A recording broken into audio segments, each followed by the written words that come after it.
What's up guys, it's Team Hard Life Captain Alberto Zertuche. I've got a different kind of video for you today. We have had our customers requesting sail lines. Now the deal with those is we build them from scratch. There is no place anywhere that will sell the parts needed for a sail line. They're always built from scratch.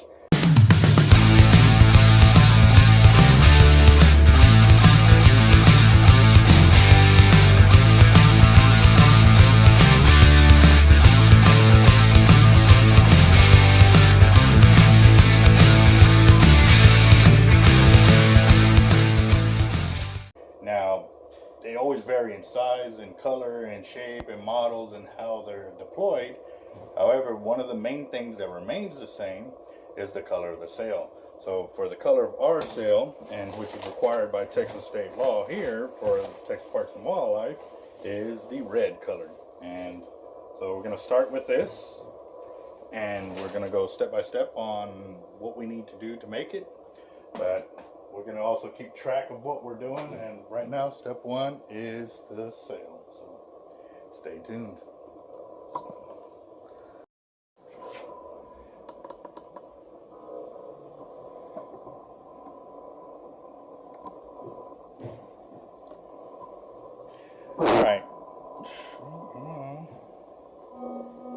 Alright, this is one of the sails that we had built as a reference guide for our customers to look at and kind of get an idea of what we start with. Now, granted, it is the wrong color, which that's why it's a display model only. And obviously it's not finished, but this is what we're going to use to start with. So what I'm going to do is I'm going to use this as my reference point, get my measurements, and then I'm actually, yes, I will be sewing the ends of it. So even though it's a ripstop fabric, which means it's very durable in the weather and water and all of that, if it gets a tear in it, it won't continue ripping. It'll actually stop itself from continuing to do so. And that's where we're going to start with. So.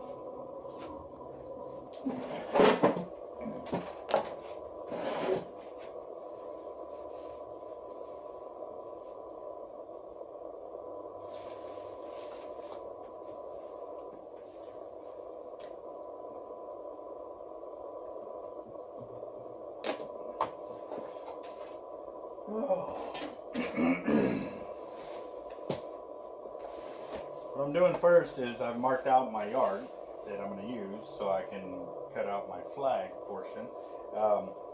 It's about 5 inches bigger on each side, and that allows me to fold in the edge and then fold it in again, so that way when I do stitch it, it will create open loops.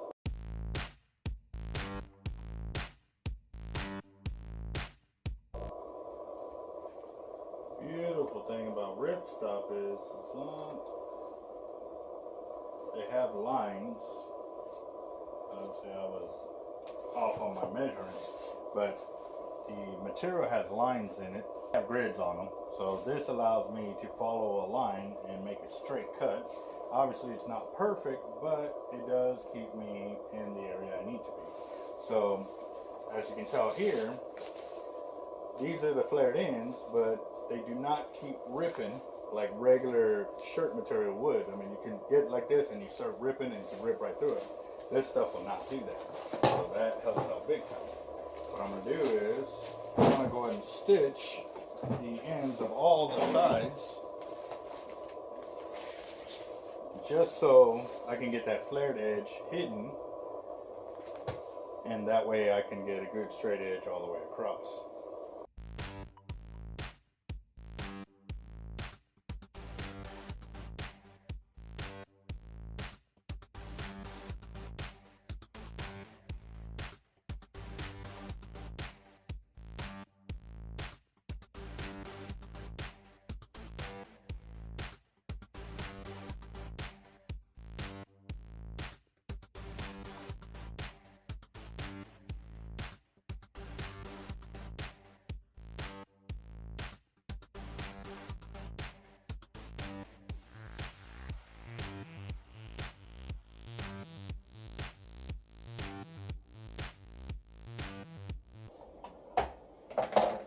Alright guys, now that I've got all my edges stitched, so that way this doesn't continue to happen all the way through, I'm going to go ahead and go now.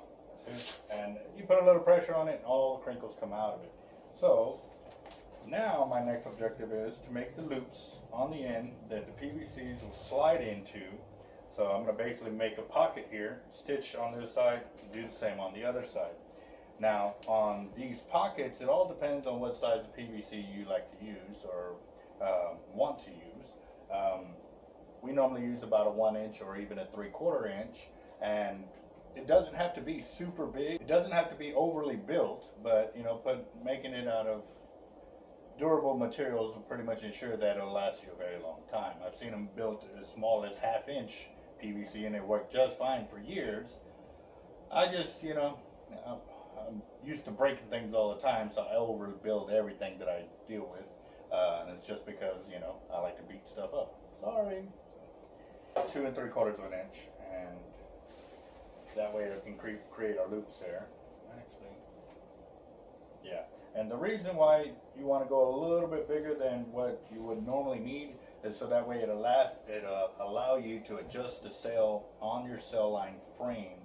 So that way you can angle it at a pitch and actually make it catch more wind to go left or right.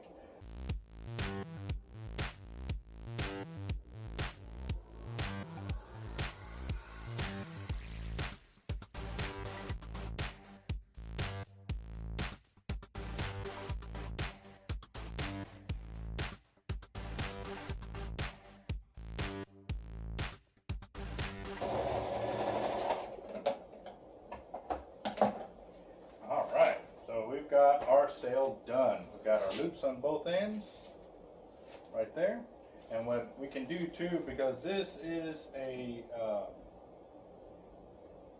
nylon thread, we can actually take a lighter to it and smoke it down or burn it down, just so that way it creates to ensure that your line doesn't come frayed out and stuff like that. So I'll be doing that real quick.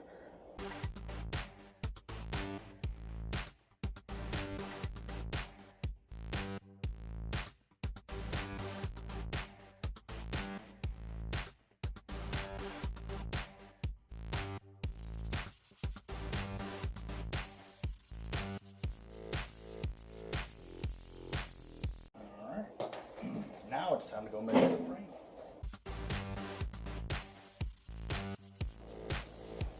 And what I like to do too is the end that does have all the frame, I like to put that toward the bottom because that'll get less beat up than if you were to put it up on top. So, and also too, I'll put it facing away from me. Right now that you're setting it up, it really doesn't matter, but if you already have your total frame built, then that's kind of the way you want to do it.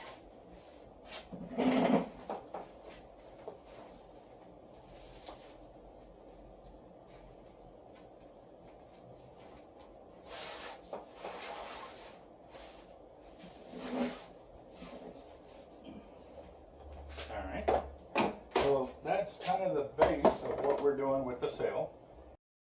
Alright guys, so what I did was I measured my PVC going left to right. I get my measurement for the base and the top.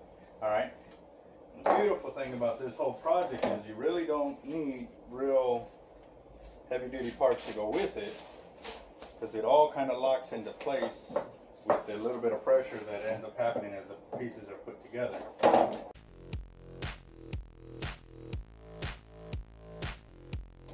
Alright, so now I kind of got my frame, and as you can tell I can still angle it whichever direction I want it to go. The beautiful thing about it is too, if you got real high winds, you can take it all the way down so it barely catch any wind, but still get your sail line hooks and leader section going. Or if there's very little wind, then you can raise it up. It just all depends which way you want to go. So now that I've got this section done, my next one will be the crosshatch to come out this way and then create the guide wire and everything else. So what I'm going to end up doing is taking my drill and I'm going to create a cross section like this. I'm going to use a all thread to go through the top and bottom with my bolt there. One of the things I did forget to do here was, yes, I've created my section here, but this is not the way I want it. What I want to do, like I said, I'm also this is going to be my bottom portion. So here, take this off. I'm going to put T-junctions there. And the reason for it is because I'm going to hang my floats out this way to give it a little bit more support, so that way as it teeter-totters to the left and right, it won't have a chance at flipping. That's going to be the most important thing, is knowing how much to put on there on your ends.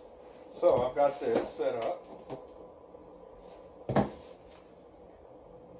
What I like to do is about a foot at minimum to 18 inches. Alright, so what I'm going to do, now that I've got my sections there and there, I like to use the pool noodles, which also come in handy as your floats.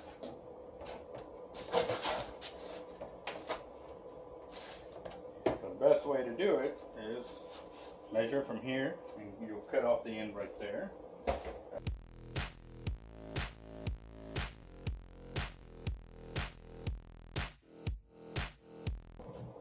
Alright, so now, yes, they move right now, but what I end up doing is I'll put a locking bolt right here, so that way I can put my guide wire once my cross member is on this way. But I like to get all that pretty much set up, so that way. The last section I'll divide it into two, and it'll be for the front and back. At 29. Oops. Just kidding.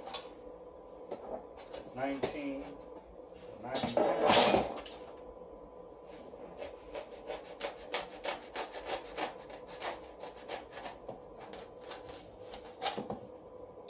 That'll be my front and aft.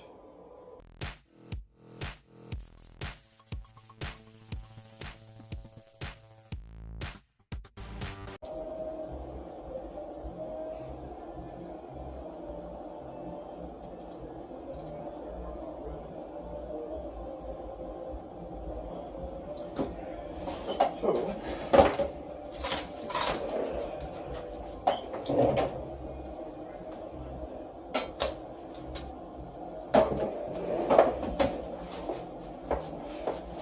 once you get the pressure on it, it won't come undone.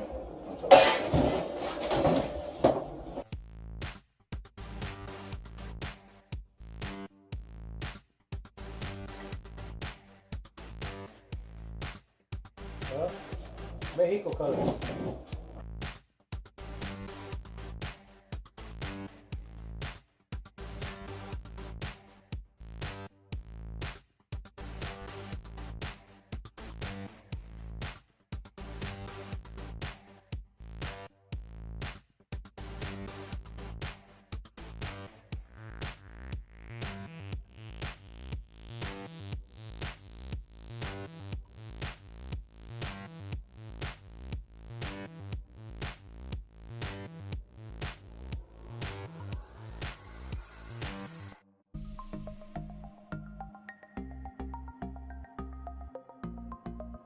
Now is I'm going to use my eyelet here to lock my foam in so it doesn't come off, but at the same time I'm doing that, it's also locking in my guideline for me and the PVC.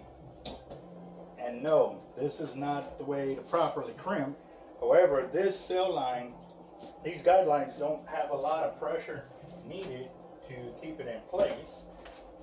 Just a little bit of pressure, and then also it's like flying a kite. The kite doesn't have a lot of pressure to pull it, but it does work very, very well. What we'll normally do is we'll drill a hole right through here so we can lock it in place.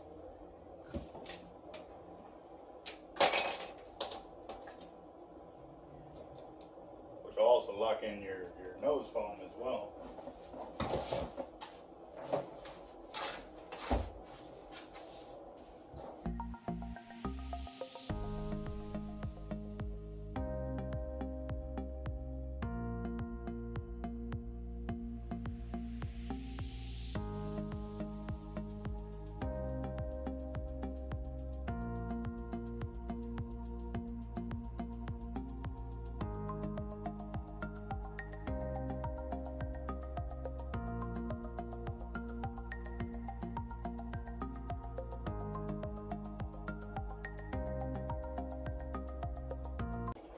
Now that guideline is pretty much locked in place right there. Just gotta crimp it and cut it. And you see the 90 degrees right there. So now what I'm gonna have to do though, you can tell this moves up and down. I'm gonna put some guidelines to go from here and on the left side and also toward the back. To the back you really don't need it because all the wind and direction will be pushing this way, so you need to keep it stabilized up front.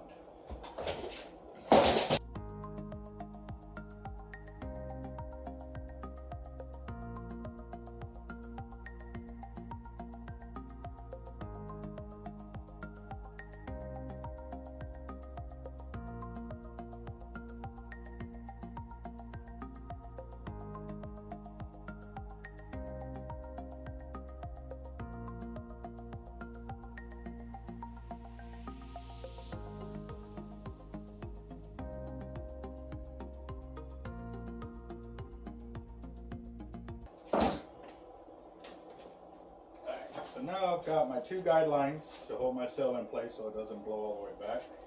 And then these two right here will be how you will determine where your flag will go or your sail will go while the wind is hitting it. You can make it go right or you can make it go left. If you hook up right in the middle, then it'll go straight out from where your wind direction is taking you. So now I just need one more. What I'm going to do is I'm going to put a main line that goes from here to the very back, so I can get my back end done. And also keep my float in place at the same time.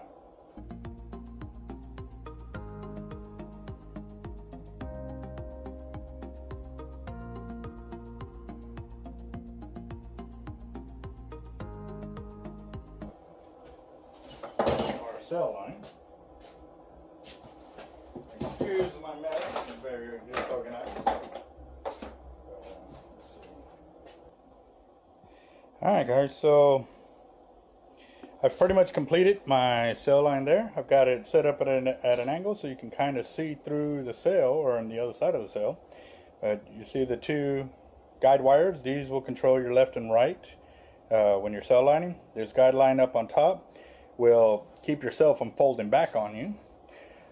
And this line back here keeps your back float from floating away.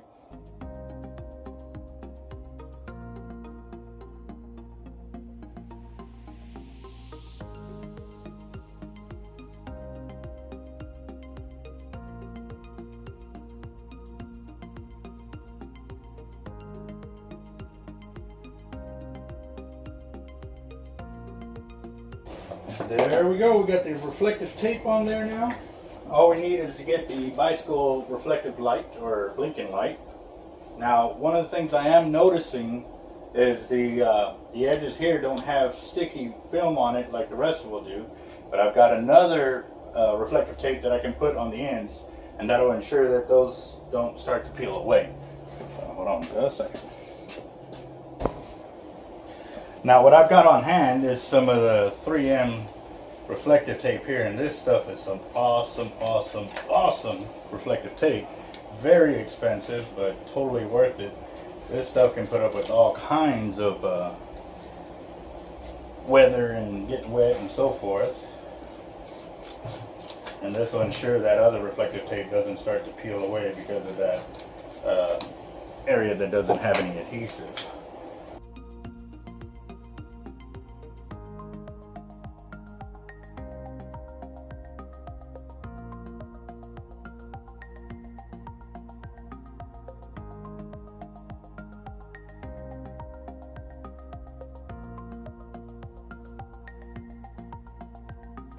There we go.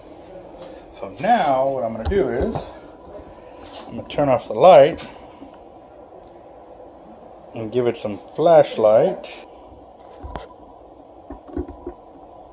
As you can tell, it's already starting to reflect in the video, and that's straight off just reflection right there. Let's turn off the... Alright, so there you are. That is a proper sail line sail. Alright guys, so this is Team Hard Life Captain Alberto Zertuche with a quick instructional video on how to make your own sail for a sail line. Next will be making the actual drops and lines and even the float.